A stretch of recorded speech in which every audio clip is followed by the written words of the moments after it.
Monsieur Bompard, bonjour. Bonjour. Nous sommes maintenant à moins de 10 jours du premier tour de cette élection présidentielle 2022.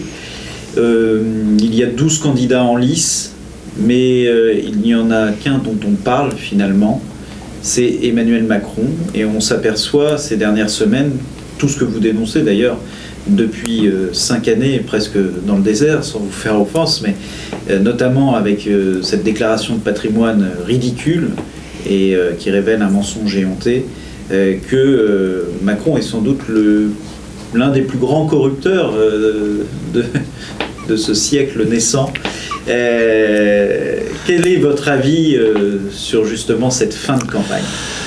Écoutez, ce jeune homme qui a été promu par le système avec une violence il y a 5 ans remarquable, où il a été imposé aux Français par un rouleau compresseur médiatique total et totalitaire. Donc je pense que les Français s'attendaient à quelque chose de gai, de constructif, de positif. Or, depuis que ce monsieur est président, c'est l'enfer pour ce pays. D'abord, c'est l'enfer dans la réalité des choses, avec les gilets jaunes, avec la Covid-19, et aujourd'hui, normalement, il devrait être en campagne, et il a un mépris pour les autres candidats qui est abyssal, puisqu'il refuse de les rencontrer, il refuse de débattre. C'est-à-dire que c'est un démocrate qui refuse la démocratie. Et en plus, se révèle aujourd'hui, mais on en trouverait bien d'autres, j'en suis sûr, un scandale relevé par une enquête du Sénat, où on apprend que l'État, qui a une école, l'ENA, pour fabriquer ses hauts fonctionnaires, qui se glorifie d'avoir des hauts fonctionnaires de très bon niveau, les méprise, ne s'en sert pas alors qu'il les paye, et passe par des bureaux d'études qui encaissent des sommes faramineuses, puisque pour 2021, il y a eu 893 millions de financés par les cabinets du gouvernement. Alors pour les cabinets, par l'État, quasiment 1 milliard d'euros d'argent public. Et encore, pour les grosses factures, celles de plus de 100 000 euros. Parce que toutes les factures au-dessous de 100 000 euros ne sont pas comptées dans ces 893 millions d'euros. C'est abyssal. Ça aurait fait un hôpital. Mais il faut reconnaître que pendant ce temps, Macron a fermé une dizaine de 5000 lits d'hôpital, je crois, et on comprend pourquoi il a fermé.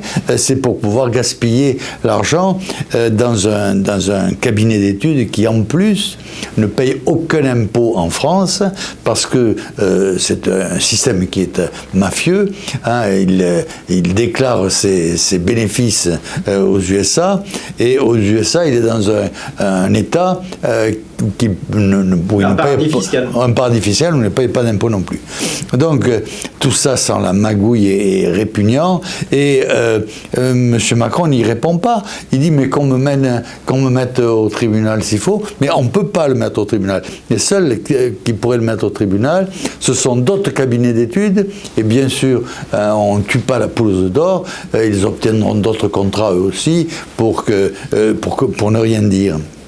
Et ça ne peut pas être inclus dans la campagne, ça. On ne peut pas, les autres candidats à cette présidentielle ne peuvent pas lui demander des comptes sur cette non-gestion ou trop belle gestion des cabinets d'études, puisqu'ils refusent le débat. Alors on aura peut-être un débat au second tour, et il a, semble-t-il, déjà choisi sa candidate, puisqu'il y a là aussi une propagande à double tête, d'un côté Macron et de l'autre côté Marine, qui nous est indiquée comme étant la candidate du deuxième tour, puisqu'elle a fait ses preuves il y a 5 ans, donc il tient à tout prix à avoir la même, il l'aime bien, et manifestement la démocratie est confisquée. S'ajoute à cela là que, d'après les écrits de participants à la campagne de Macron, une dizaine d'employés de McKinsey auraient travaillé gratuitement pour sa campagne. Et au tarif où ils les payent, où normalement ils sont payés, je crois que c'est 15 000 € par jour, eh bien 10 personnes pendant une campagne, ça représente là aussi un détournement de l'argent public colossal. Oui, sachant que ce sont déjà des procédés qu'on avait vus en 2017 lors de son élection et de sa première candidature. Oui. Est-ce que... Et qu'on ne compte pas les dépenses des années précédentes, les dépenses de cette année. Oui, oui, oui. Et tout comme en 2017, il continue de faire campagne sur le dos de l'État. Tout à fait. Hier, grâce à Bercy, aujourd'hui, grâce à l'Élysée.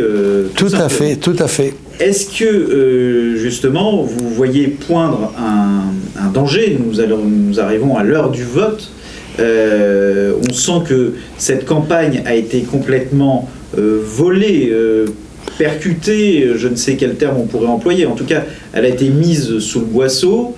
On a laissé entendre une petite musique comme quoi il était, par fatalisme, Macron resterait président, comme si... c'était une volonté du ciel, quasiment. Comment on peut sortir, briser cette espèce de chape de plomb qui s'abat sur notre tête?